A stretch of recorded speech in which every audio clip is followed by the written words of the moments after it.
Hallo ihr Lieben, heute gibt es das zweite Suppenrezept in diesem Monat und es ist ideal für all jene unter euch, die die Kombination aus Nudeln und Hühnchen nicht scheuen. An Zutaten brauchen wir Mehl, getrocknete Minze, Tomatenmark, Paprikapulver und Knoblauchpaste. Reisnudeln, auch Şehriye oder Risoni genannt, gibt es in allen großen Supermärkten zu kaufen oder im türkischen Lebensmittelgeschäft. Hier habe ich noch Karotten, eine Zitrone und eine Zwiebel. Außerdem noch Hühnchenschenkel und Wasser. Zunächst wird das Fleisch gekocht, dafür gebt ihr es in einen Topf und bedeckt es vollständig mit Wasser. Stellt den Topf auf den Herd, kocht das Ganze auf und danach reduziert ihr die Hitze auf mittlere Stufe. Das ist bei mir Stufe 5 bis 6 von 9 und kocht das Fleisch ungefähr 20 bis 25 Minuten, bis es gar ist. In der Zwischenzeit kümmert ihr euch ums Gemüse, ihr könnt also die Karotten schälen und klein raspeln und die Zwiebeln in kleine Würfel schneiden.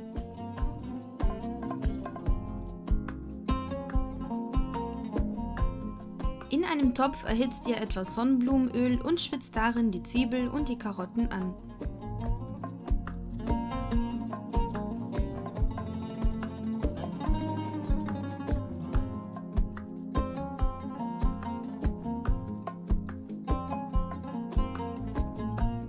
Fügt das Tomatenmark hinzu, Paprikapulver, Minze, Knoblauchpaste und Mehl.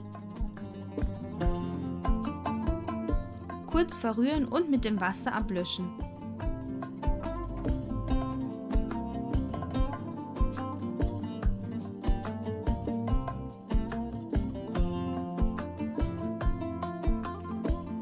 Fügt die Reisnudeln hinzu, rührt einmal um und kocht das Ganze kurz auf. Danach reduziert ihr die Hitze auf mittlere Stufe, bei mir Stufe 5 bis 6 von 9 und kocht die Suppe ca. 10 bis 15 Minuten lang. Und während sie vor sich hin köchelt, könnt ihr das Fleisch aus dem Topf herausnehmen, ihr lasst es ganz kurz auskühlen, bis es nicht mehr heiß ist und nehmt es vom Knochen herunter. Dass es wirklich gar ist, seht ihr daran, dass sich das Fleisch vom Knochen trennt, wie hier zu sehen ist. Danach wird es in noch kleinere Stücke zerrupft.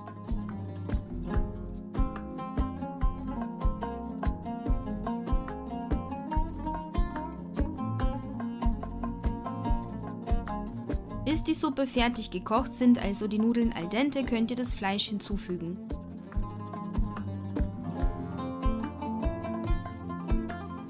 Zum Schluss fügt ihr noch frische Kräuter hinzu, ich verwende immer eine Mischung aus Petersilie und Schnittlauch und würze die Suppe noch mit Salz und Pfeffer. Die Suppe hat eine angenehme Säure, wenn euch die aber trotzdem stört, dann könnt ihr ein bisschen Zucker hinzufügen, denn der rundet den Geschmack einfach ab. So, und das war's auch schon und es darf angerichtet werden. Normalerweise schneidet man die Zitrone in Stücke und legt zu jedem Teller ein Stück Zitrone dazu, dann beträufelt man die Suppe damit und isst sie. Ich muss ehrlich sagen, mir reicht die Säure in der Suppe absolut aus und bei mir dient die Zitrone nur als Deko. Wenn ihr aber diesen Spritzer Säure zusätzlich mögt, dann macht es auch. Ob mit oder ohne Zitrone ist eigentlich wurscht, denn diese Suppe schmeckt auch so richtig lecker. Und wenn euch dieses Video gefallen hat, dann würde es mich freuen, wenn ihr mir einen Daumen hoch gebt, meinen Kanal abonniert, einen Kommentar schreibt und wenn ihr mich natürlich auf Facebook, Pinterest und Instagram besucht. Und wir sehen uns wieder im nächsten Video.